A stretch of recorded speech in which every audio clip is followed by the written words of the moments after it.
I think the next part is going to be one of the more interesting, but also kind of daunting to players, because this can be taken in a lot of different directions, and it can either be ran with or be almost stifling in a sense because of how much mystery there is.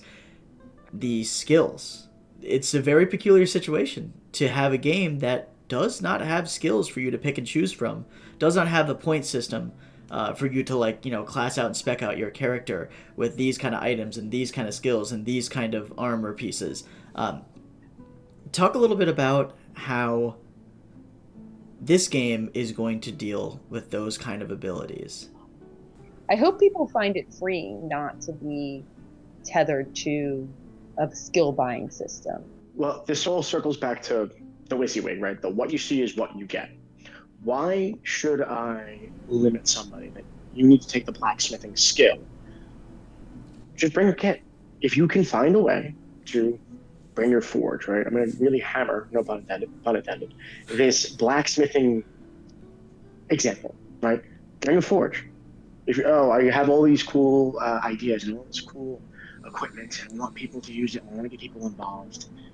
Oh, but I don't have the blacksmith skill. I guess I can't use it. Why would I punish someone for that? Why? Keep it open, like Ali said. Keep it freeing. Let people do what they want, so long as it's fun and so long as it makes sense. Everything in these rules are hopefully to encourage cooperative play and working with others. And this not having skills is actually hopefully to push in that direction of, yes, you can, technically, you could do everything, but that's not as fun as being really good at the things you're interested in, whether that's being a warrior that also maybe grew up or was raised by a chemist, so you can do a few things and you like to assist in that. This freeing experience, I'm hoping, will also encourage people to work together and really create a living world. So something, an idea that I had when I was, looking over the rule book, and this was kind of like just like a tester for the idea of those no skills. And so I kind of like to run it by you too, so that you can kind of give me an idea of like, would this work? Is this too much? Can I take this farther? And players can kind of also get a sense of like, okay, well, this was just something thought of right off the bat. How does this compare to my idea? If this idea needs to be throttled, maybe mine does too, etc. Now, for me, I was thinking, let's say I was from the Darkmire quarters. I was maybe a sharpshooter. I had a rifle, and I was trained in some kind of military or, maybe private military. I most likely will have the ability, or I will definitely have the ability to load, aim, fire my rifle with competency. But I might have a couple other skills as well. Now, they may be somewhat rudimentary. So if I'm in the field, I'm most likely able to, smelt down and form some of my own ammunition. I might have some alchemical means to maybe think about gunpowder crafting, but that's most likely going to be it. I'm not making potions. I'm not making incredible new technology. I have very rudimentary understandings of how to melt down lead and put it into ball form, and how to mix gunpowder so I can, get that used in the field. Maybe if I am trained in the military and I was trained as a medic, I might have some stabilization skills in the field, but that's kind of going to be it. I'm not really going to be able to fix your armor. I'm not going to be able to, fix up a sword. I might be able to tinker with my gun a little bit, field disassembly and reassembly, but I'm not going to be able to cast spells. I'm not going to cast magic. I'm not going to necessarily be this, like, ultra rich, suave, smooth talker. That a lot of my skills will be kind of honed in on that aspect of, yes, can I technically do alchemy and some metallurgy or metalworking? Yeah, but it's 100% based on the idea of loading, stockpiling and feeding this rifle.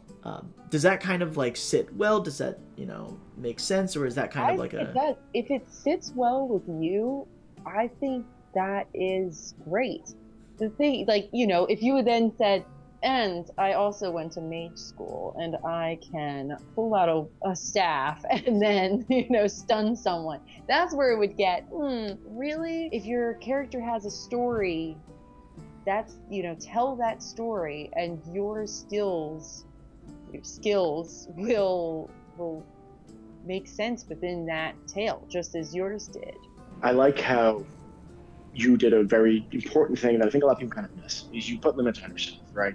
You made sure that you weren't a jack of all trades. You were really good at a few things, kind of okay at a couple of things, and there's a lot out there, though, that you are not good at. And that's okay, because then that gives the player the opportunity to either go and find people, or more importantly, it gives other players the opportunity to step in, like, hey, I noticed you're struggling with X. I'm really good at that. Let me help. When it comes to healing, that obviously implies that in-game injury will be abound. We have our death and combat. When it comes to the specific value points, it's very simple. If I recall, we have 2 points at a base. Obviously, certain things can up that, such as a specific star sign that allows you to get 1 more.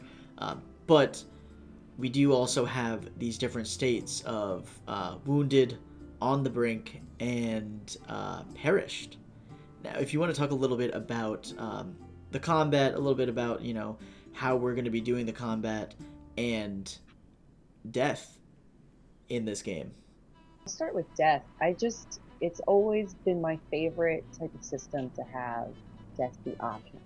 When you give the players death in their hands, when they're ready for that character to go, it is so cool to see people make scenes out of it. Or the shocking thing when someone's like, all right, I'm just gonna do it, and pull off the band-aid and kill their character to sometimes reward a really good scene. I've seen it. As more and more people kind of understand that, and as when somebody finally does go down, and it's in a big way, that opens up a Pandora's box of potential situations, right? Combat, we really want to focus on theatrical, right? Again, it's what you see is what you get. Make it look cool, make it fun, and obviously we'll keep it safe, right? We want something theatrical. We want something over the top, big effort, tiny, teeny hit, right? And it's so much fun. It's fun to react when you get hit.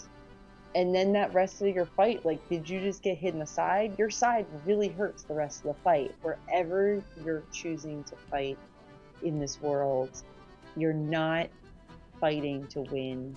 You're fighting to show your story.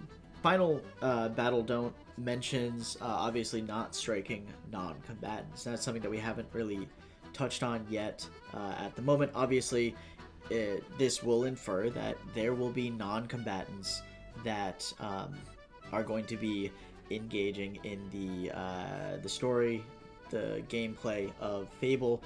If you wouldn't mind talking a little bit about how someone can, show that they're a non-combatant, and also in general, what kind of interactions non-coms can expect to have with or without combat. We are going to be utilizing the, I think, well-known orange, armbands, using orange as the color of this is a non-combative person, do not attack this person. Out in where fighting will take place more likely in the woods, those are still going to be spaces that a non-combative person can go into. Those are going to be sometimes where you can find ingredients, and yeah, there might be scary things in the woods, but those scary things are also people and staff that are going to be looking for that orange armband. And if there is another, they'll either avoid any confrontation, or maybe they'll approach for a different type of roleplay scene that isn't combative. So if someone's a non-combat, they cannot engage in any combat aspect. So they can't be on the battlefield slinging spells. They can't be doing necessarily like archery. It doesn't mean you can't be struck. It means you are opting out of combat. You're opting entirely out of that because God forbid something happens. Mm-hmm. Do you feel like there may be more opportunities for people that are either differently abled or not fully physically able to still engage with combat in a more cultivated area.